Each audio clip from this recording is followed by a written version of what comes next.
Bueno, muy bien, muchas gracias. Esta es una presentación que tiene que ver con una emergencia que considero yo que es de las emergencias más estresantes que uno puede vivir como obstetra o como médico en un servicio de urgencias. Cuando usted está de guardia y lo llaman porque un feto no puede salir de la cavidad vaginal de una paciente, generalmente ocurren varios escenarios. Un escenario es que la persona que lo esté atendiendo, si es un colega, lo llame rápidamente.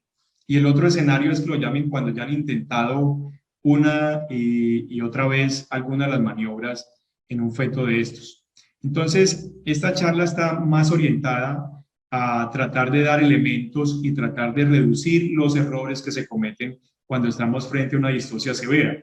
Porque, valga la pena decirlo, la mayoría de distocias que nosotros nos enfrentamos son distocias leves y son el 85-90% que se reducen con las maniobras iniciales que todos sabemos y que nos resulta muy bien, y generalmente no hay un compromiso del feto. Pero, oh sorpresa, cuando esas maniobras iniciales fallan y estamos con la angustia de poder extraer ese feto, ojalá sin ninguna comorbilidad fetal, sin ninguna noxa neurológica y sin ninguna lesión tampoco de la madre, que en este caso también se ve afectada. Entonces, básicamente el sentido de la charla va dirigida, o ese mensaje va dirigido a ese momento estresante que todos sufrimos alguna vez frente a una distocia de hombros y que definitivamente cuando hacemos el repaso y hacemos la evaluación de qué fue lo que hicimos, pues encontramos que muchas veces fallamos y así nos vamos puliendo en el tiempo.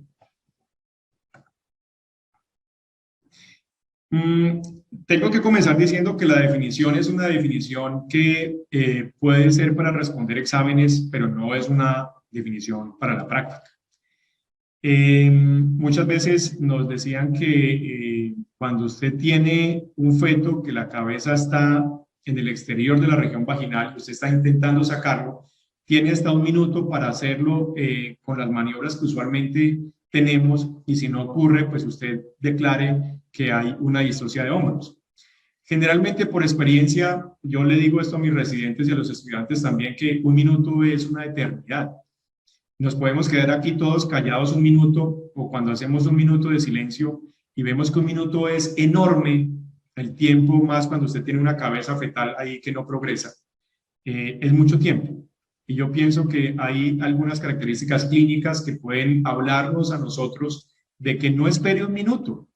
Es decir, si usted tiene una paciente que tiene riesgo para una distocia y usted lo sabe, en ese momento ya usted, antes de ir a sala de partos, ha planeado esa paciente, que es lo que debemos hacer y generalmente no hacemos, porque normalmente le decimos a nuestros médicos y a nuestros residentes: usted tiene una paciente en trabajo de parto a la cual le debe mapear unos riesgos. Usted sabe qué paciente tiene ahí y qué riesgo le puede hacer en el trabajo de parto.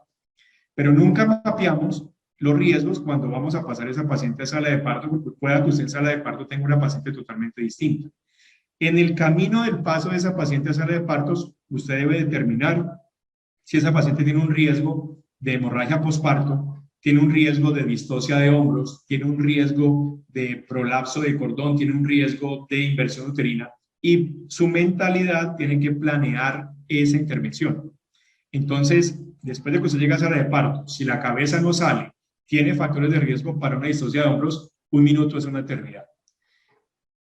Lo segundo es que hay signos que nos pueden ayudar, nos pueden servir también para poder detectar si esa paciente está presentando una distocia de hombros.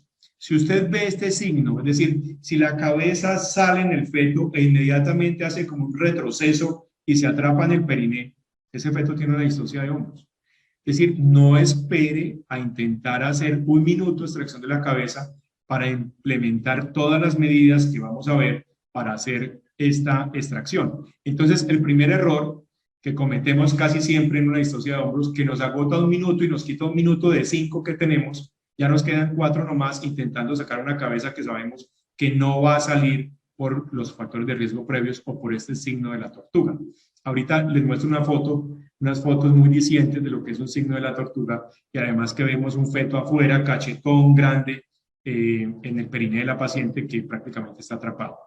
Afortunadamente, la prevalencia de distocia de hombros es baja, está entre el 0.2 y el 3%, ¿sí? Dependiendo de si nosotros escogemos población de riesgo o metemos esta prevalencia dentro de una sola bolsa, pero esos son los rangos, digamos, que describe la literatura. ¿Qué efectos hay sobre el feto? Pues los efectos son muchos, desde lo más grave, que es una injuria de una encefalopatía hipóxico-isquémica, ¿sí?, hasta lesiones, digamos, menos severas, como la fractura de húmero, como los cefalomatomas o las lesiones de tejidos blandos, hasta esta lesión que tiene que ver con otro error frecuente de tracción de la cabeza fetal. El 40% de esos fetos pueden tener lesión del preojo braquial, porque la extracción de la cabeza se hace una angulación y un estiramiento, una extensión de su cuello, cuando la tracción de la cabeza fetal debe ser en el mismo sentido de la columna del feto. Es decir, el colega que está resolviendo la distocia no tiene por qué ni acurrucarse ni disminuir su altura, solamente debe tratar de conservar el eje de la columna fetal para hacer la tracción de la cabeza fetal y hacer una tracción de la cabeza fetal de manera intermitente, aprovechando en las pacientes esos episodios de reposo, digamos, uterino, para tratar de hacer esa extracción del feto. Entonces, aquí también hay, digamos, una serie de inconvenientes en la forma en cómo traccionamos el feto. Y si hablamos de los efectos de la madre, pues sí, todos sabemos que después de un alumbramiento de un feto de estos difícil, después de una distocia de hombros, tenemos que prepararnos para manejar una hemorragia posparto, porque vamos a tener una fibra uterina cansada después de cierto tiempo de su trabajo de parto y del expulsivo. Es mucho más frecuente la evolución del elevador del ano en estas pacientes, que generalmente les puede dar, obviamente, una disfunción de piso pélvico o un dolor pélvico crónico. Más frecuente los desgarros de 3 y 4 grado, que ya nos hablaba ahora la doctora Catherine. La neuropatía del nervio femorocutáneo lateral por hiperflexión, es decir, si esas pacientes permanecen también mucho tiempo hiperflejadas, acordémonos de que esta ramita pasa por debajo del ligamento inguinal y obviamente esa hiperflexión hace que ese nervio se acode, se atrape y haga una neuropraxia. La ruptura uterina, que puede presentarse ya en un útero cansado, contrayéndose, y en un feto que está obstruyendo el canal de parto. Laceraciones cervicales y algunas veces la extensión de la episiotomía, que puede en un momento dado servirnos para la atención de estas pacientes. Entonces, ¿qué hacemos? Ahí creo que el micrófono abierto, por favor. ¿Qué hacemos entonces frente a la intervención de una distocia de hombros? ¿Cuáles son los 3 objetivos? Ahí está su profesora. Ahí está la profesora. Por favor, cierren el micrófono que está abierto. Entonces, los 3 objetivos de una distocia de hombros es prevenir inicialmente, lo que decíamos ahora, factores de riesgo. ¿Quién tiene factores de riesgo y qué paciente tiene usted en la sala de partos? Lo segundo es diagnosticarla y la tercera resolverla. Para la parte de prevención, pues este es un evento que muchas veces no es predecible, es decir, no podemos esperar que solamente los fetos macrosómicos o los fetos hijos de madre diabética nos hagan distocia de hombro. Hay fetos con peso normal que nos pueden hacer distocia de hombro, incluso prematuros. Entonces hay que estar, digamos, preparado. Y los factores de riesgo nos ayudan precisamente para tratar de predecir si esa paciente tiene más riesgo o no. Y pues ya sabemos desde hace mucho tiempo cuáles son los factores de riesgo. Hay factores de riesgo anteparto, que es la historia de distocia de hombros, la macrosomía, la diabetes mellitus en la paciente, las pacientes obesas, que hoy en día cada vez son más frecuentes en nuestros servicios de maternidad, y las pacientes que son sometidas a una inducción de trabajo de parto. Pero si además de eso, dentro del parto, usted tiene un trabajo de parto prolongado o una detención del trabajo de parto, es decir, un trabajo de parto estacionado, o tienen un expulsivo prolongado, o si necesitaron, por ejemplo, aumentar la oxitocina de esa paciente durante su trabajo de parto paulatinamente, o si tuvieron que instrumentar a esa paciente y utilizar un vaco, unas espátulas, unos forceps, o el mecanismo de Odón, cualquiera de estos métodos para parto operatorio, tienen una paciente con un factor de riesgo importante. Entonces, si sabemos eso, pues tenemos que diagnosticarlo. Y lo que les decía ahora, si usted tiene factores de riesgo, ¿para qué espera un minuto?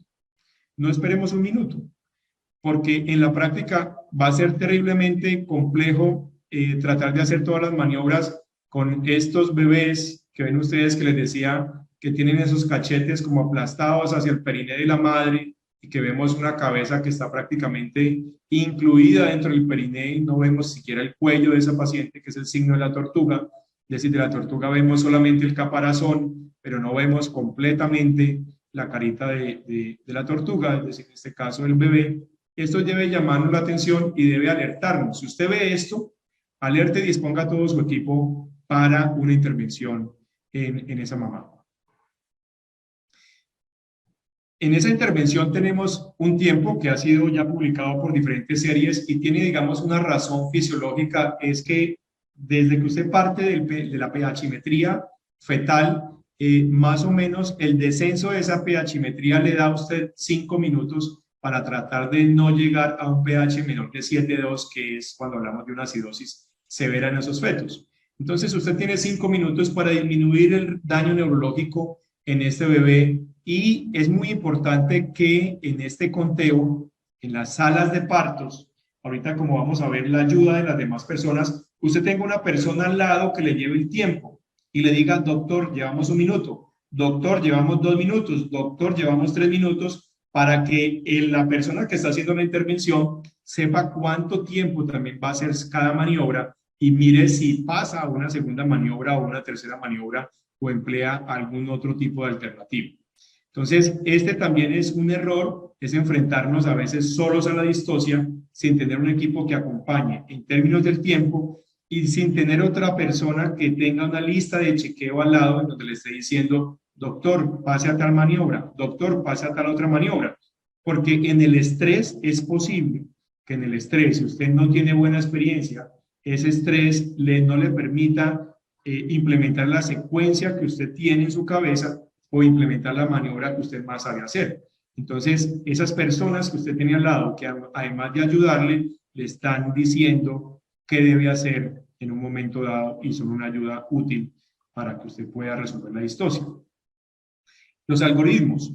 Personalmente soy enemigo de los algoritmos, generalmente en distocia de hombros. ¿Por qué? Porque ningún algoritmo de los que existe ha sido probado en estudios prospectivos.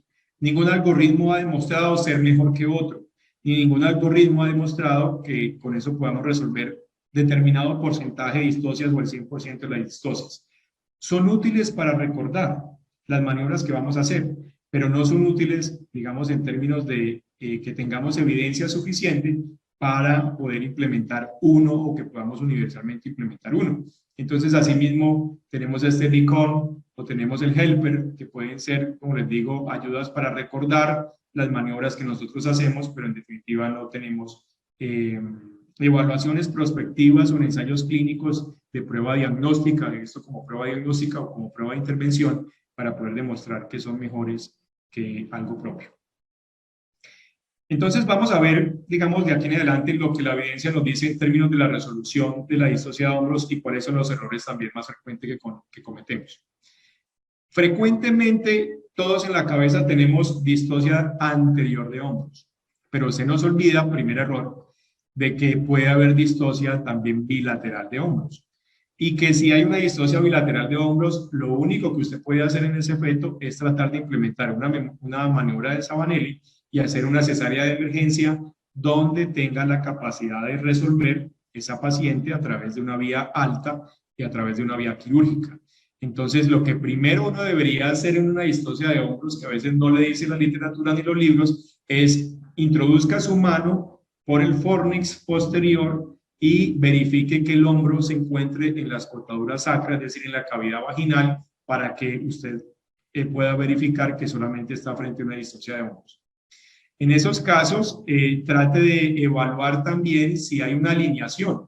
Muchas veces nos aceleramos en hacer la extracción de la cabeza cuando los hombros están todavía en una posición oblicua, porque la restitución de la cabeza, la rotación externa de la cabeza, no la hemos hecho de manera adecuada para que el hombro anterior y posterior se alinee.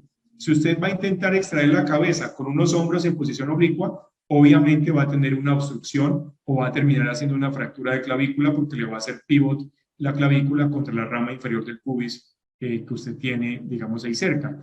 Entonces, alinee los hombros, verifique que los hombros estén alineados inicialmente para poder hacer una maniobra de extracción sin que tenga que pelear, pues, por esta alineación.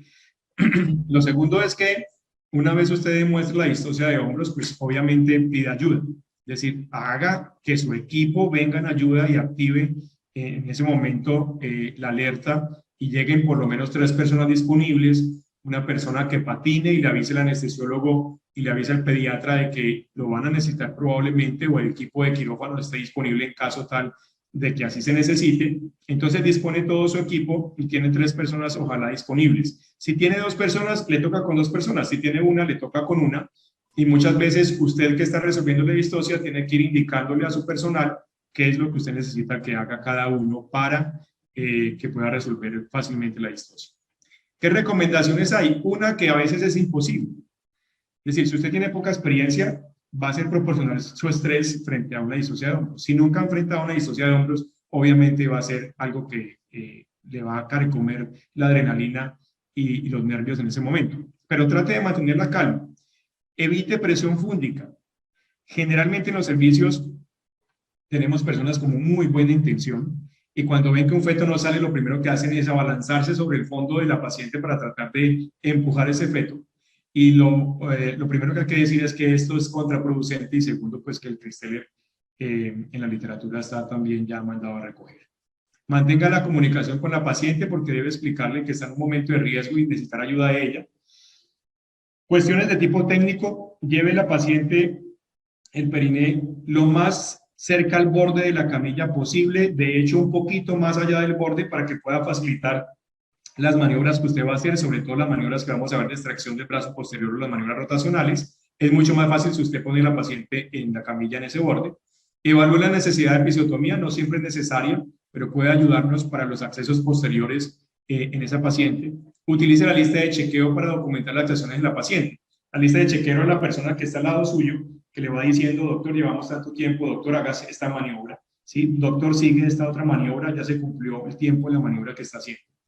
Y preferiblemente entrene su equipo. Y vamos a ver que definitivamente en estos casos de distocia de hombros, la simulación, todos los estudios que ustedes ven publicados hablan de que tiene efectos benéficos para preparar el equipo y para reducir los tiempos, para reducir la iatrogenia que podemos hacer en una resolución de hombros. Prepare su equipo, ojalá en simulación. Y vamos entonces a arrancar con las maniobras habituales. Las maniobras habituales, ustedes ya las conocen, es la maniobra de McRoberts, ¿sí? La maniobra de McRoberts, voy a ver si esto me funciona.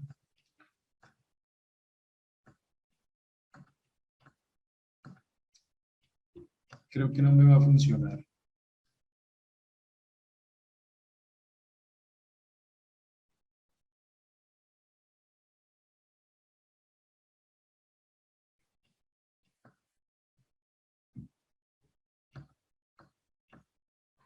No, creo que no me va a funcionar pero bueno, vamos a pasarla. Este es un video de la maniobra de McRoberts que todos conocemos.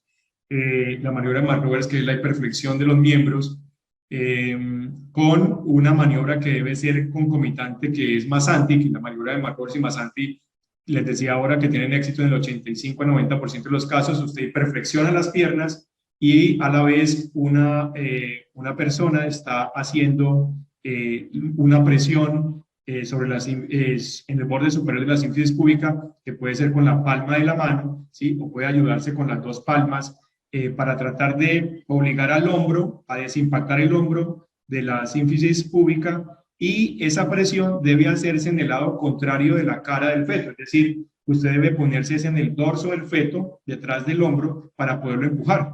Entonces, por eso es muy importante que la referencia de la carita le dé a la persona que va a hacer esta maniobra de Masanti la idea de dónde debe hacer. Este empuje de la maniobra de Masanti es un empuje brusco, no es suave. Hay que hacer un esfuerzo importante y se puede hacer de manera continua o se puede hacer de manera intermitente, ¿sí? Para que pueda haber éxito. Normalmente con estas maniobras lo que usted persigue es que la sínfisis púbica rote, ¿sí? En un diámetro anterior-posterior, rote cefálicamente, y eso permita desenganchar el hombro que está atrapado. Es muy útil en distocias leves, y es útil con un dedo delimitar el hombro para saber también cómo se va a realizar la presión. Es decir, usted puede hacer como está en la diapositiva, verificar el hombro en este caso y decirle a la persona que en este caso, de la posición de este feto con la carita hacia acá, la presión debería hacerse de arriba hacia abajo, oblicuamente, en este sentido, ¿cierto? Cada una de esas maniobras no debemos hacerla más de 60 segundos, ¿cierto? Porque más allá de los 60 segundos, generalmente esas maniobras incrementan la iatrogenia en el feto o en la madre y no van a resolver el problema. Entonces, la invitación es a que pasemos a una maniobra distinta. Yo no sé si ahorita en los otros videos voy a tratar de salirme de la presentación, los tengo aquí mismo en el computador, pero me gustaría ambientarlos porque es decir, una imagen vale más que 1000 palabras, pero en esta maniobra, que es la más conocida, no voy a hacer, digamos, como ese esfuerzo. Esta filmina no sirve, esta es la maniobra de hacer McRoberts. En vez de que lo haga la paciente, si usted tiene un ayudante, tiene que decirle que hiperflexione las piernas sobre el abdomen de la paciente de manera un poco brusca para que este efecto se produzca, mientras que la otra persona está haciendo la presión en el lado posterior del hombro, miren que es contrario a donde está la carita del feto, para tratar de desimpactar ese hombro y llevarlo por lo menos a una posición oblicua, que es ya un éxito. Es decir, si usted lo puede sacar de la sífilis, ya es un éxito que lo tenga en posición oblicua. Pero ¿qué pasa si McRoberts y Massantini no funciona? Pues aquí comienza la de Troya, porque es una distocia severa y que probablemente va a necesitar una persona experta que les ayude, o si usted es experto idealmente y está preparado para resolver esta distocia, le va a ir mejor. Porque cuando usted compara los diferentes estudios en la realización de maniobras avanzadas, solamente los profesionales que no tienen entrenamiento, la mitad van a tener éxito. Lo que quiere decir que es como lanzar una moneda al aire. Si usted no tiene entrenamiento, la mitad de las veces le va a ir bien, la otra mitad no le va a ir tan bien. Por eso la invitación es a prepararnos, y prepararnos ojalá en medios de simulación. Entonces viene una maniobra muy importante, que es el alumbramiento del brazo posterior. Esta maniobra, personalmente la maniobra que a mí más me gusta, es la que más realizo, tiene una tasa de éxito muy importante, tiene unas características técnicas que debemos hacer para evitar que no se produzca la complicación más frecuente que hay en el alumbramiento del brazo posterior, que es la fractura de húmero. Si la posición fetal es derecha, es decir, si el dorso es derecho, debemos acceder también con la mano derecha a la escrotadura sacra, ¿sí? Debe identificarse el húmero y deslizarse hasta el codo. Debe flejar el antebrazo y deslizar el húmero sobre el tórax fetal. Aquí hay un detalle técnico, y es que usted debe colocar su mano, tal vez protegiendo el largo del húmero, ¿sí? No apalancarse sobre el húmero porque lo fractura, ¿sí? Y deslizar ese antebrazo sobre el tórax fetal sin separarlo del tórax. Es decir, tiene que ir pegadito al tórax para que usted lo pueda deslizar sobre el tórax, ¿sí? Y la mano sobre la cara fetal para lograr el alumbramiento del brazo. Es decir, casi que el bebé hace este movimiento de limpieza para poder extraer el brazo posterior, y una vez usted extrae el brazo posterior, pues no tiene lío, que generalmente ese feto reduce entre 1 y 1.5 centímetros el diámetro biacromial y puede extraerlo sin dificultad.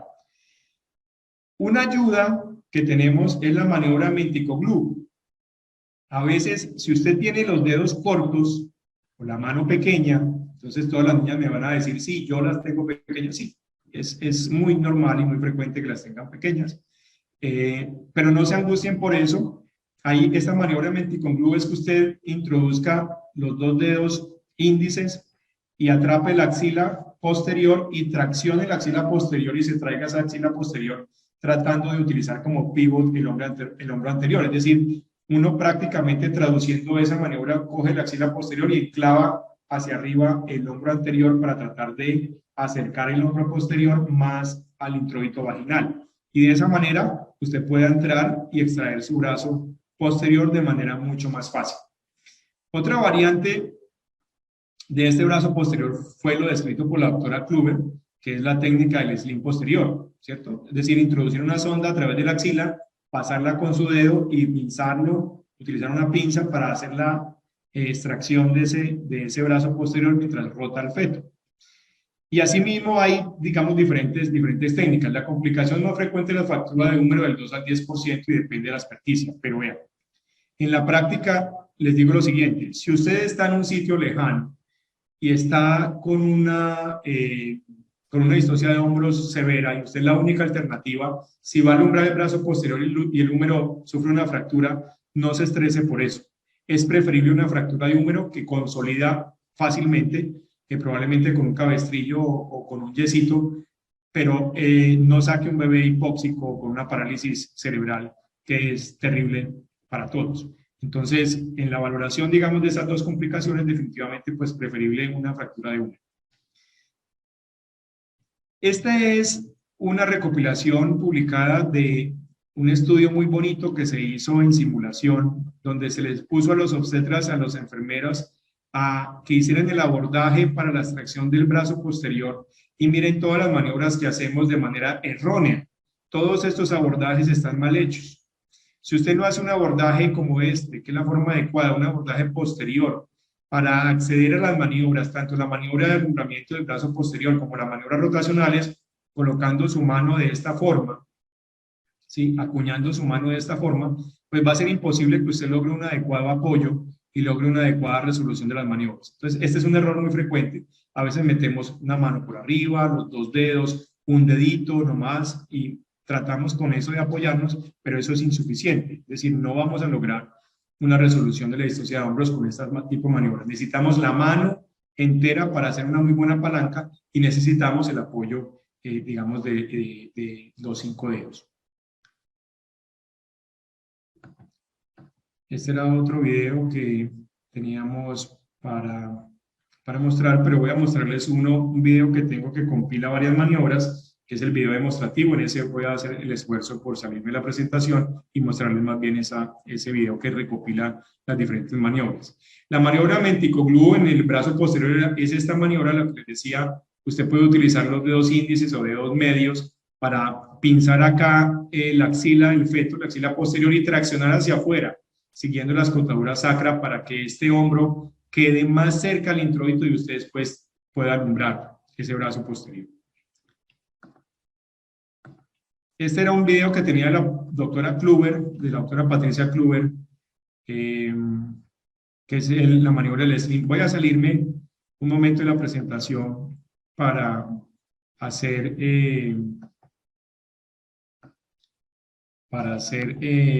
la demostración del video, que lo tengo acá. Me gustaría compartírselos.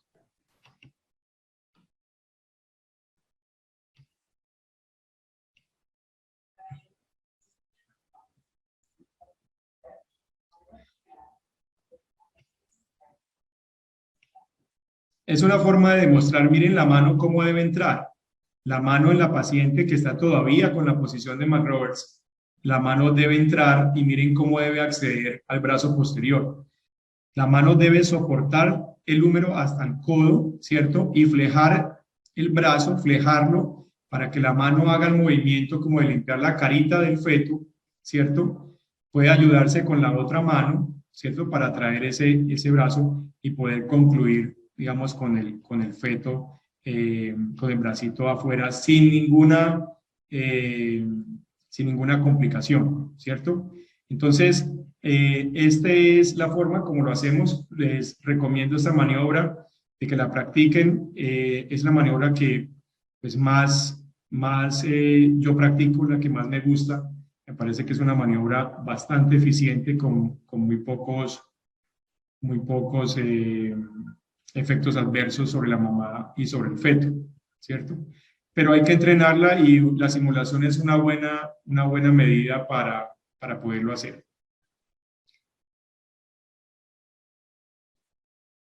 Las maniobras rotacionales, que son las maniobras que siguen en eficacia y que hay miles de descripciones. Lo primero que hay que decir de las maniobras rotacionales, cuando nosotros las estamos implementando, es que lo que usted debe tener en las maniobras rotacionales es sentido común. Sentido común porque ustedes ven que hay muchas maniobras rotacionales. Woods, Rubin, Woods invertido, Rubin invertido, la maniobra del sacacorchos. Bueno, hay miles de maniobras pues descritas en maniobras rotacionales. Cada vez se le suma una más. Pero en estas maniobras, lo primero que hay que decir es que ustedes deben abandonar los epónimos. Hagan el siguiente ejercicio. Si usted tiene una paciente con una distocia de hombros y tiene un residente o tiene un colega y comienza a decirle, hágale la maniobra de Rubí, hágale la maniobra de Watts, hágale Watts invertido. Nadie se va a acordar dónde es que tiene que poner las manos. Usted simplemente lo que tiene que hacer es definir para qué lado quiere rotar el feto, y generalmente lo que se intenta aprovechar es que lo que se deslice es el dorso, que es la parte más lisa del feto, y no las extremidades. Entonces, inicialmente intenten rotar el feto utilizando el dorso para que deslice más fácilmente, porque los epónimos lo que hacen es atortolar a la gente, confundirla, y no saben las manos dónde van. No, es sentido común. Usted debe colocar sus manos para que la rotación pueda hacerse de manera gradual y completa, sin que las manos se tengan que cruzar, sea que usted lo haga hacia este lado o sea que lo haga hacia el otro lado. El error frecuente que se produce en estos casos es que usted no tiene un buen abordaje posterior. Hay que meter la mano, apalancar la mano, porque si usted mete dos deditos, un dedito, no le va a servir, no puede hacer la palanca suficiente, y estos movimientos rotacionales son bruscos y necesitan fuerza. Hay diferentes técnicas manuales, con sonda o acompañadas del alumbramiento del brazo posterior para hacer las rotaciones, es decir, las combinaciones de las maniobras las pueden ustedes utilizar. Y por lo menos estas maniobras deben implementarse en sitios de simulación y entrenarse por lo menos cada año. ¿Por qué? Porque esto se ha medido en donde usted retiene sus habilidades a los 6 y a los 12 meses después de entrenamiento, y se ve que a los 12 meses menos de la mitad de las personas conservan las habilidades completas para poder resolver una distosia de hombros. Entonces, entrenémonos por lo menos cada año en simulación en este tipo de distosias. Cuando usted hace entrenamiento, se ha visto que usted puede reducir por lo menos entre un 66 al 99% las alteraciones, digamos, del plejo fetal en estos casos. Entonces, usted debe decidir si hace la rotación contra las manecillas del reloj o hace la rotación en sentido horario, colocando su mano, ¿sí?, adecuadamente. Si lo va a hacer hacia acá, una mano en la parte anterior del hombro, dos deditos aquí arriba por entre la sínfisis púbica en la parte posterior, y lo contrario si lo va a rotar en sentido de las manecillas del reloj. Entonces, es sentido común y hay que entrenarse en simulación para que sepamos colocar las manos y sepamos buscar los apoyos para poderlo hacer. Este es el video que no pude mostrarles el anterior, que es una descripción de la doctora Van Kluver, en donde lo que hace es pasar un sling, es decir, una sonda, que generalmente es una sonda 10 o 12, a través de la axila posterior, pasar al otro lado y tratar de hacer palanca para traccionar la axila, si vamos a hacer una maniobra de Mentico Blue, o para hacer rotación del feto, si vamos a hacer una maniobra rotacional. El apoyo de los dedos arriba son dos dedos, porque es que la síntesis no nos permite, digamos, introducir más dedos en ese espacio, que ya de por sí está muy limitada. Aparece una maniobra que me parece a mí bastante útil, sobre todo para las personas que no tengan mucha fuerza, porque estas maniobras necesitan fuerza.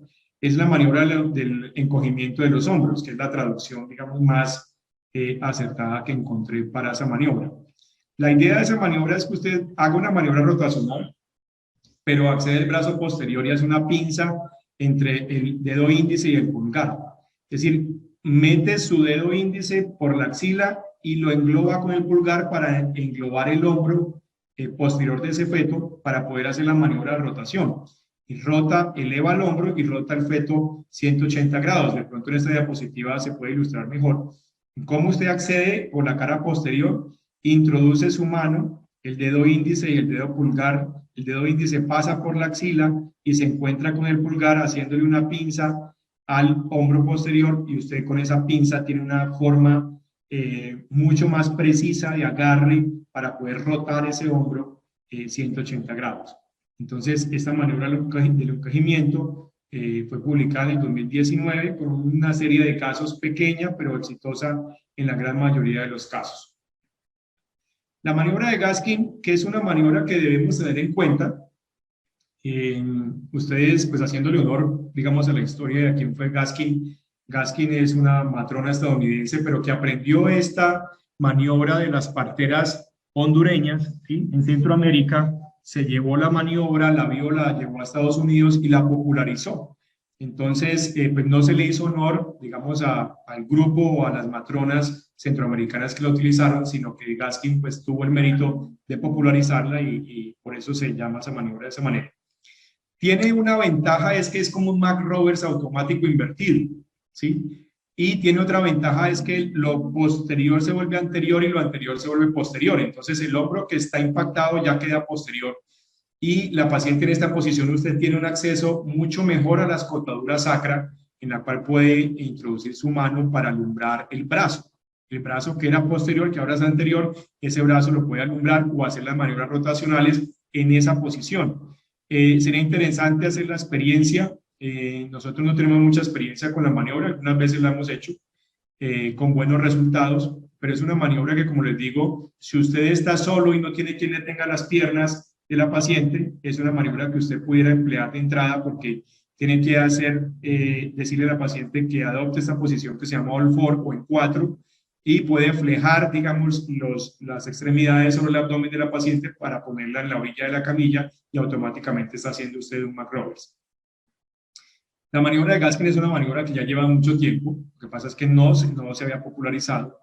Puede ser una alternativa de McRoberts y Masanti, por ejemplo, si usted está solo o si fracasan algunas otras maniobras, ¿sí? Y en esta posición, tal vez la ventaja mejor es que usted puede hacer más alumbramiento del brazo posterior o maniobras de tipo rotacional. Hay pocas publicaciones evaluando la eficacia, las publicaciones que la han evaluado por los grupos que la utilizan, digamos que aconsejan su práctica, pero hay que hacer un poquito más de experiencia, creo yo, en esta maniobra que me parece de entrada personalmente útil. Voy a pasar un video demostrativo que tengo acá que me interesa porque es un video que recoge muchas de las maniobras. Voy a adelantarlo un poco.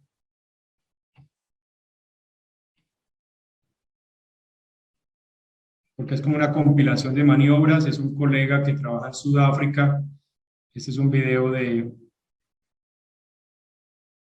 la OMS, que es ilustrativo. Ahí está haciendo una extracción del brazo posterior con la maniobra de la doctora Kluber, con la sonda, en donde accede usted más fácilmente al brazo posterior y puede extraer el feto.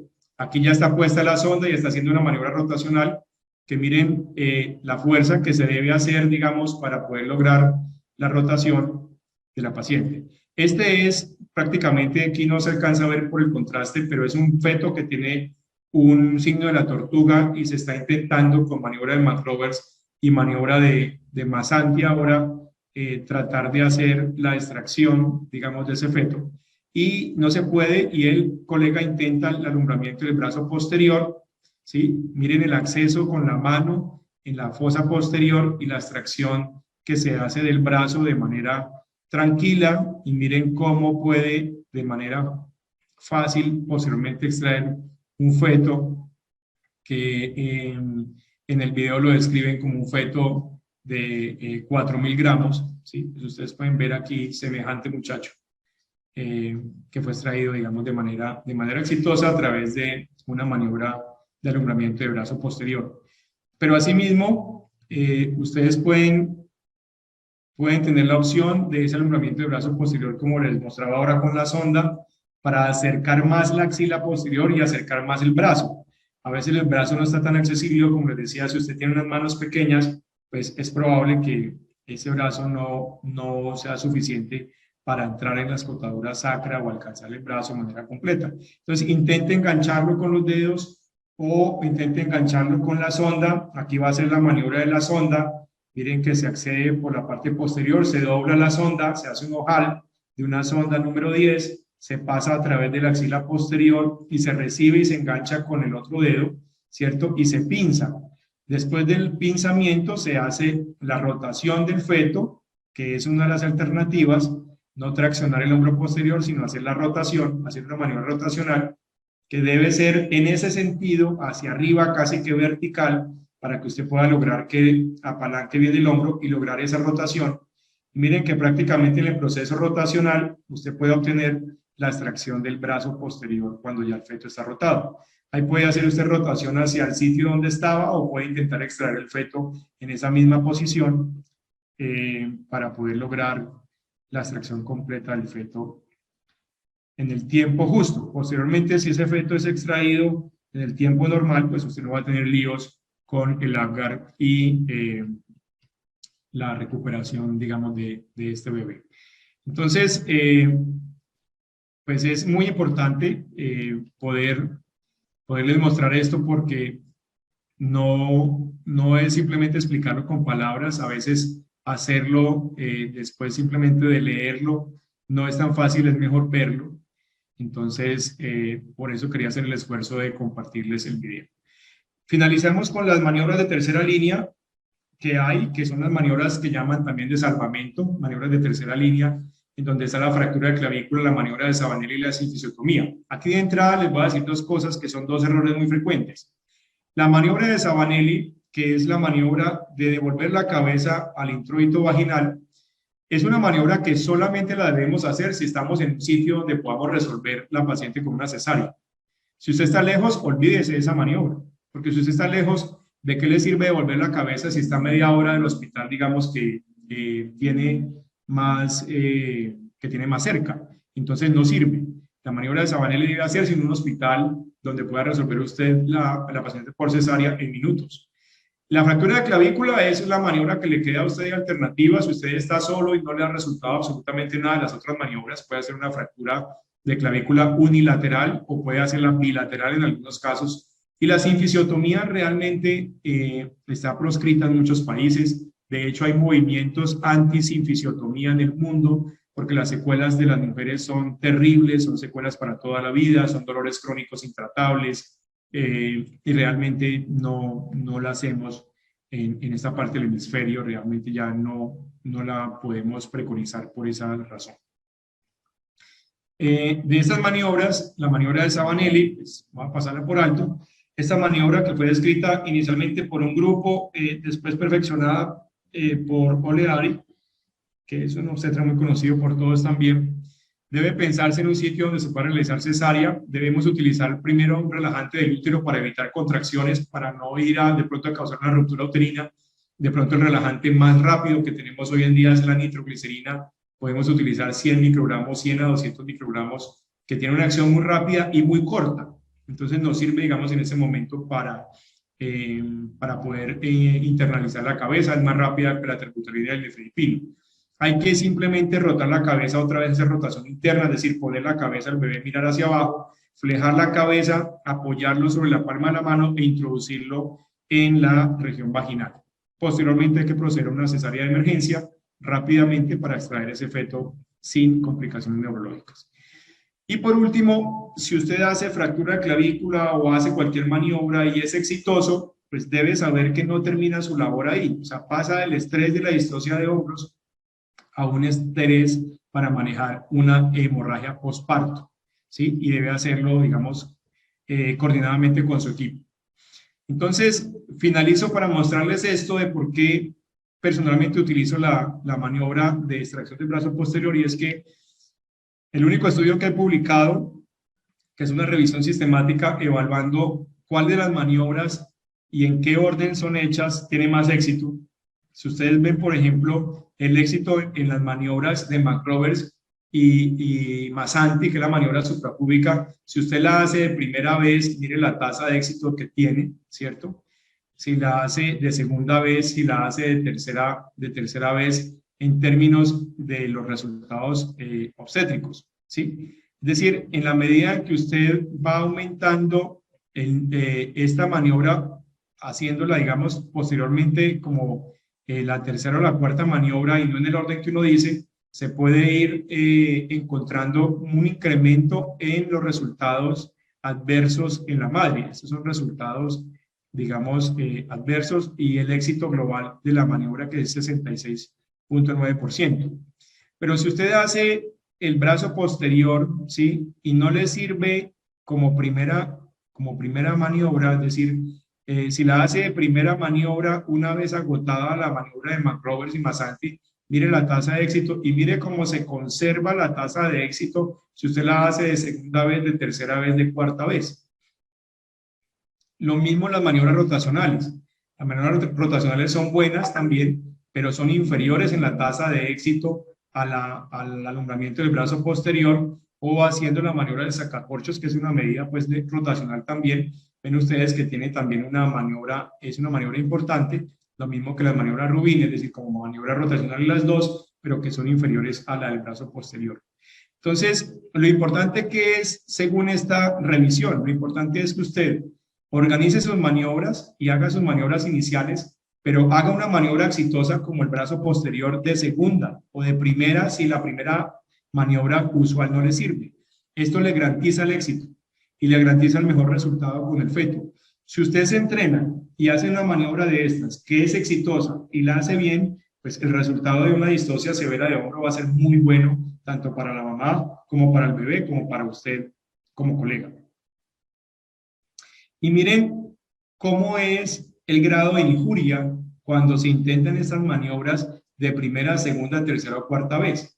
Pues miren cómo el macroverio suprapúbico va incrementando el nivel de injuria a medida que usted lo hace de segunda, tercera o cuarta maniobra, que ya no sería pues la cuarta maniobra. Porque si usted hace esta maniobra de macrovers y suprapúbica, probablemente incremente este riesgo, es porque usted hace mayor tracción de la cabeza desesperado o lo hace con más tiempo de tracción y puede reducir pues las probabilidades de que ese feto salga bien. Pero si usted compara este brazo posterior y lo hace de primera vez, segunda vez o tercera vez, ya no tiene tanta injuria en la paciente porque es una maniobra exitosa. Ya si usted la intenta de cuarta vez, probablemente la injuria se aumenta en el porcentaje porque pues la paciente ya se ha hecho otras maniobras y ya llega usted a utilizar una maniobra de salvamento. Igual que las maniobras rotacionales, si usted ve las maniobras rotacionales, también si la hace de entrada de primera o segunda maniobra son muy buenas, pero ya hay un aumento muy importante en el riesgo de injuria si usted la hace de tercera o cuarta maniobra. Entonces, conclusión, usted debe hacer la maniobra que más sepa hacer, con la cual esté más entrenado, y hacerla inmediatamente usted fracasa con la maniobra de macrovers más antes. Tiene que implementarla de manera rápida, que es lo que le va a garantizar una salida al feto. Y por último, pues tenemos que abogar porque cada vez lo que hagamos lo hagamos mejor. En la sala de partos tiene que haber alguien que lleve una lista de chequeo que está publicada, es este número, el número 6 de 2012 en agosto.